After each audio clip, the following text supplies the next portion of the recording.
Hey, today I'm gonna do a quick comparison between this Papifeed 2.5 liter and this DownyPaws 2.5 liter cat water fountain, show you the pros and cons of each of them and overall which one I prefer.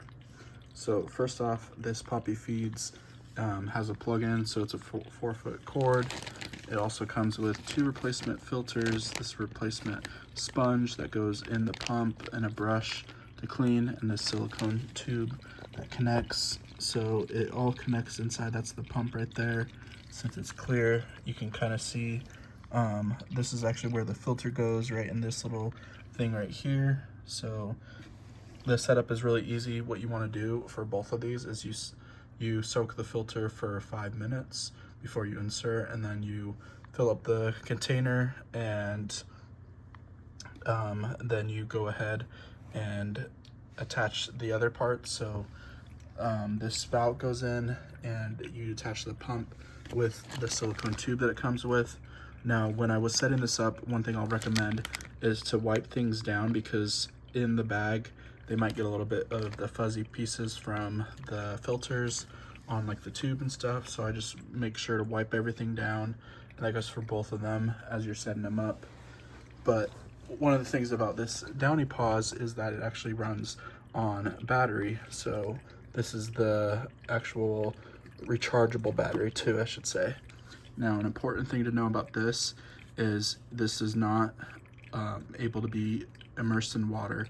So if you're cleaning the machine or rinsing it, make sure to not have this included, or if you like threw stuff in the dishwasher or something, make sure that this doesn't go in.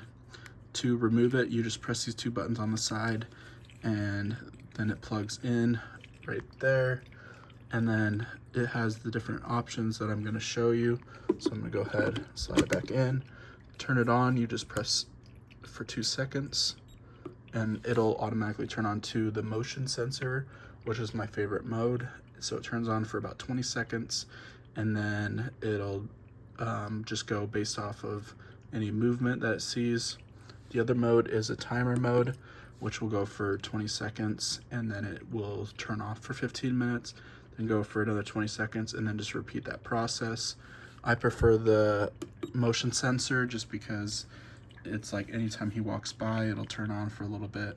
And then even when it's not turned on, his tray is gonna be filled up with water from it, so you can drink out of it.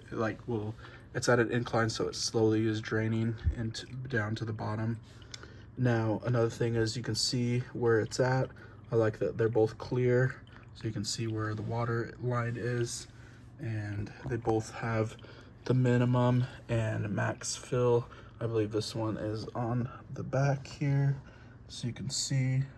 So the minimum's like right here, the maximum is right here. It's a little bit harder to see since it is clear, but that's also, I just like that it's clear. And it's just easier to see the inside of it. Now, one thing that I recommend for both of them is when you're refilling them, I actually do not like take off the lid and then go fill it in the kitchen sink. Instead, I actually just pour water through the top of them. I just find it to be a little bit easier, at least for me. So I'll just take a cup of water, I'll go ahead, pour some directly on the top, like so. And I just find this being like an easier way to refill instead of taking it over to the kitchen, because sometimes it can be a little bit messy that way. But this is just a little bit easier in my opinion. But overall, they're both great options. If I had to choose one, I would definitely go with the DownyPaws, but this Papifeed is also a great option.